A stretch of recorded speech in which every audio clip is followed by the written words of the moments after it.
I haven't had a coach. Well, obviously, I've only been on one NBA team, but in my whole career of just playing, I've never had a coach like Izzo. Like as far as like the relationship base that he has with all the guys. So like when he cuss you out, you know it's coming from something real, not just like a service level thing. So like you want to play hard for him, you want to run through a wall for him because like he knows your story, you know his story, and you know you got each other's back. So us three over here, we're West Coast dudes. Rashad, you North Carolina, but we didn't really take to well like undersized white dudes that talk crazy. I'm just saying it was like a West Coast hoop. Gil, you know that. He said when he cusses you out. Yeah, but I'm just saying because like we would see that because I played against Michigan State a few times and it's like damn I couldn't and then we would hear the story. So just in terms of now making it to the league, was it easier now coming to the NBA program versus having to deal with that? Oh yeah, we I think my rookie year. It was me and Dez in training camp, and I remember Coach Jenkins. We just doing like a defensive drill, like a 3-on-2 type drill, and we didn't sprint, or at least he said we didn't sprint. To me and Dez, we was running hard as shit. Because we rookies, like we just running hard as shit. What the f was that? What the f was that? We like, bro, like what are you talking about?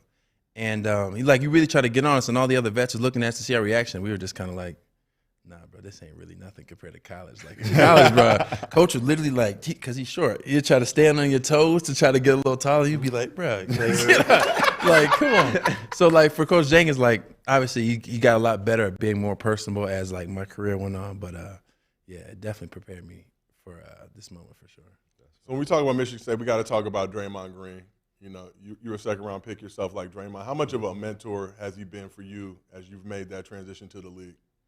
It's funny. He's been like my quiet admirer because like the first time I really met Draymond was when he got his jersey retired at Michigan State. Okay. And we both had the same number. So first thing he said to me was like, "You got to take that jersey off."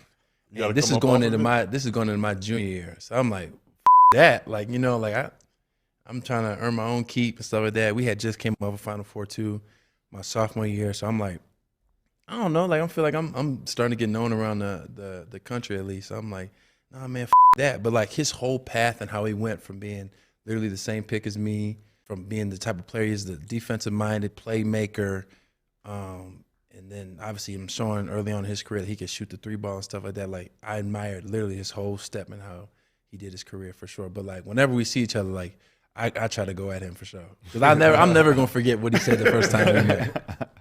You got to come off that thing. Off that thing. No, for real. Man. So you've been in the league for a few years now. What shift have you seen in terms of just at the power forward and center position? You're about like 6'9", right? So 6'8". See, I'll give you the extra. I know, inch. but everybody gonna look it up like, nah, he ain't 6'9". I appreciate you being honest though. But you played a lot of power forward, a lot of center. Back in the days they would call you undersized, but it seems like that shift in the league now. Like you kind of the appropriate height to do that. But how has that adjustment been for you now? Playing in those spots, playing some center as well, at being 6'8", 250. Yeah.